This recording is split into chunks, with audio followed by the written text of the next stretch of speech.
पहले वाले को हम पहला समीकरण मान लें, ये दूसरा। सबसे पहला काम होता है समीकरण एक ले लें, उसको थोड़ा बहुत सॉल्व अगर होना है तो सॉल्व करें, सीधे इस रूप में बनाएं। समीकरण एक से पहला समीकरण लिखा है 3/2x 5y/3 बराबर -2। ऐसे करेंगे तो थोड़ा सॉल्वेशन जब करने चाहेंगे तो ज़्यादा लंबा खींचेगा। इसको यहीं पे हम पहले सॉल्व करते हैं। देखो इन दोनों का लासा क्या आएगा 6। 2 का भाग करते हैं, भिन्न करना सबको आती है। 2 × 6 3 × 9, 3 दूनी 6 5 दूनी 10 बराबर -2। इसके नीचे 1 मान के कैंची गुणा कर देंगे तो हो जाएगा 9x - 10y बराबर 6 दूनी ये बना। अब इसमें से 9x बराबर -12, ये 10y का करेंगे पक्षांतर तो चिन्ह बदल जाएगा 10y हो जाएगा। x बराबर -12 प्लस का 10y/9, ये बना हमारा समीकरण नंबर 3। ठीक, अब यहाँ से लिखें x का मान समीकरण 2 में रखना है। एक से निकालते हैं और दूसरे में रखते हैं। ऐसा नहीं कि एक से निकाला और एक ही में रख दिया, वो गलत हो जाएगा। एक से मान निकालेंगे फिर दूसरे वाले समीकरण में रखेंगे। लेकिन दूसरे वाले समीकरण को हम लिखें तो इसमें भी भिन्न की तरह लिखा हुआ है, लिखा है ना। यहाँ एक बार चेक करो जरा, ये 3 3 ही लिखा है कि अलग अलग संख्याएं हैं?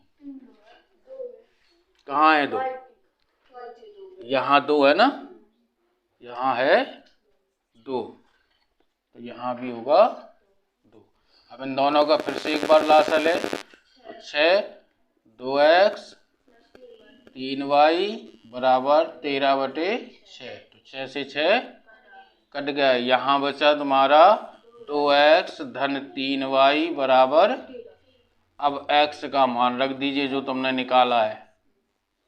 x का मान रखने पर तो 2x का मान निकाला है -12 प्लस का 10y/9 प्लस का 3y दिया हुआ है बराबर में 13।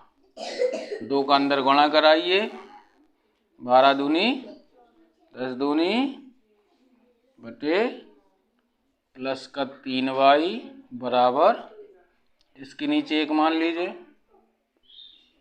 9 ले लीजिए लासा, तो यहाँ हो जाएगा -24 प्लस का 20y प्लस 9 × 27y बराबर 13। इसके नीचे 1 मान के कैंची गुणा करा दीजिए। 27 और 20 जुड़ गए तो कितने हो गए 47y माइनस का 24 बराबर 13 नम्मा 117। 47y बराबर 117, ये 24 का पक्षांतर होगा प्लस का y बराबर, इन दोनों को जोड़ो 47 का भाग कर देंगे। 7 4 11, 2 1 3 1 4 1 बटे 47। 47 से इसको काटो, 4 × 12 7 × 21, 3 बार में पूरा पूरा, तो y बराबर आ गया 3। अब y का मान समीकरण 3 में रखें।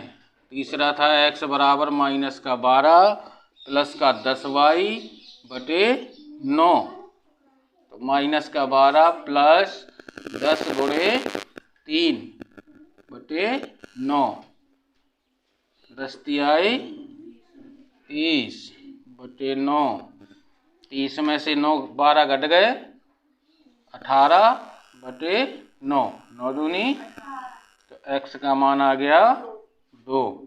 ये x का मान है और y का मान आया था 3, ये y का मान है।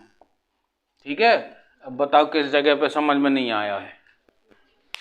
एक बार और देखो, सबसे पहले हमने समीकरण पहला लिया, पहले समीकरण को सॉल्व करते हुए यहाँ लासा लिया, लासा लेकर के हल किया तो ये समीकरण बना। इससे हमें चाहे हम y का मान निकाल लें चाहे x का मान निकाल लें, डाउट पैदा नहीं करना है।